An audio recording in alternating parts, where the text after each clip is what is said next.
big breaking news তৃতীয় বৰ্গৰ পৰীক্ষাৰ্থীলৈ জিলা প্ৰশাসনৰ নিৰ্দেশনা অহা দেওবাৰে অনুষ্ঠিত হ'বলগীয়া অসম চৰকাৰৰ তৃতীয় বৰ্গৰ পৰীক্ষাৰ বাবে পৰীক্ষাৰ্থীসকলে মানি চলিব লাগিব কেইবাটাও নিয়ম কি নিয়ম মানি চলিব লাগিব কোনো পৰীক্ষাৰ্থীয়ে পৰীক্ষা গৃহৰ ভিতৰত মোবাইল ফোন লৈ প্ৰৱেশ কৰিব নোৱাৰিব কোনো বৈদ্যুতিক গেজেটসহ প্ৰৱেশ কৰিব নোৱাৰিব পৰীক্ষাৰ্থীয়ে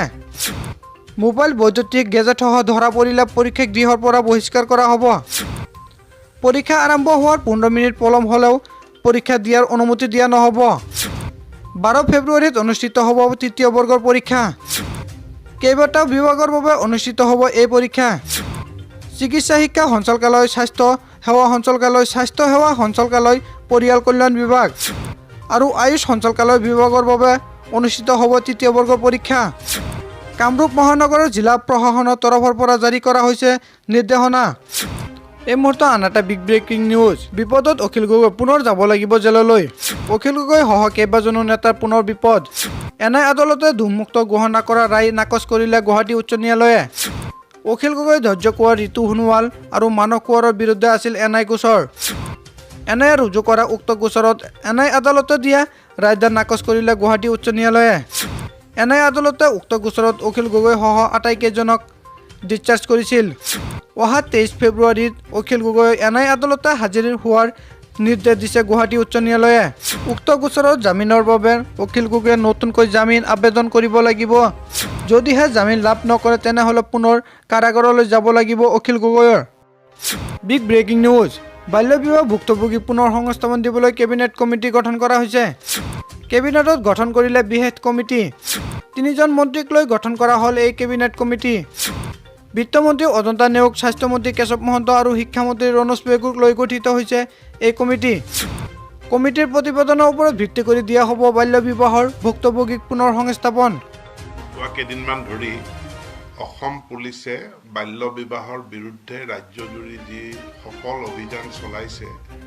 আৰু অভিযুক্তসকলক গ্ৰেপ্তাৰ কৰিবলৈ সক্ষম হৈছে আজিৰ কেবিনেট সভাই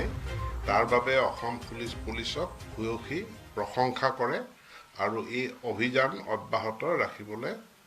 নিৰ্দেশ দিয়ে ইয়াৰ লগে লগে যে বাল্য বিবাহৰ যিসকল ভিকটিম হৈছে নিৰ্ধাৰিত বয়সতকৈ কম বয়সত বিয়া হয় তাৰ ঋণাত্মক ফল ভুগিব লগা হৈছে তেওঁলোক তেনে যি ছোৱালী আছে তেওঁলোকৰ পুনৰ সংস্থাপনৰ কাৰণে পুনৰ সংস্থাপন ৰিহেবিলিটেশ্যনৰ বিষয়টো অধ্যয়ন কৰি এটা সমাধান বা এটা ফৰ্মুলা এটা পেকেজ ইভলভ কৰি দাখিল কৰাৰ কাৰণে আজি কেবিনেটে এখন 3জনীয়া কেবিনেট সমিতি গঠন কৰি দিয়ে সেই কমিটিখনত মই আছোঁ মাননীয় স্বাস্থ্যমন্ত্ৰী কেশৱ মহন্ত ডাঙৰীয়া আছে আৰু বিত্তমন্ত্ৰী অজন্তা নেওগ বাইদেউ আছে এই 3জনীয়া কেবিনেট কমিটিখনে ৰিহেবিলিটেশ্যন বা পুনৰ সংস্থাপনৰ ক্ষেত্ৰত প্ৰতিবেদন দাখিল কৰিব কি কৰিব পৰা যায় আৰু তাৰ পাছতে তাৰ ওপৰত ভিত্তি কৰি অসম চৰকাৰে পদক্ষেপ গ্ৰহণ কৰিব যোৱা কেইদিনমান ধৰি অসম পুলিচে বাল্য বিবাহৰ বিৰুদ্ধে ৰাজ্যজুৰি যি সফল অভিযান চলাইছে আৰু অভিযুক্তসকলক গ্ৰেপ্তাৰ কৰিবলৈ সক্ষম হৈছে আজিৰ কেবিনেট সভাই তাৰ বাবে অসম পুলিচক ভূয়সী প্ৰশংসা কৰে আৰু এই অভিযান অব্যাহত ৰাখিবলৈ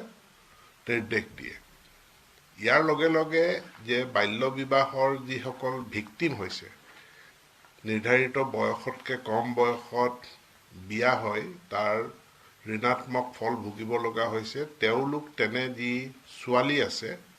তেওঁলোকৰ পুনৰ সংস্থাপনৰ কাৰণে পুনৰ সংস্থাপন ৰিহেবিলিটেশ্যনৰ বিষয়টো অধ্যয়ন কৰি এটা সমাধান বা এটা ফৰ্মুলা এটা পেকেজ ইভলভ কৰি দাখিল কৰাৰ কাৰণে আজি কেবিনেটে এখন 3জনীয়া কেবিনেট সমিতি গঠন কৰি দিয়ে সেই কমিটিখনত মই আছোঁ মাননীয় স্বাস্থ্যমন্ত্ৰী কেশৱ মহন্ত ডাঙৰীয়া আছে আৰু বিত্তমন্ত্ৰী অজন্তা নেওগ বাইদেউ আছে এই 3জনীয়া কেবিনেট কমিটিখনে ৰিহেবিলিটেশ্যন বা পুনৰ সংস্থাপনৰ ক্ষেত্ৰত প্ৰতিবেদন দাখিল কৰিব কি কৰিব পৰা যায় আৰু তাৰ পাছতে তাৰ ওপৰত ভিত্তি কৰি অসম চৰকাৰে পদক্ষেপ গ্ৰহণ কৰিব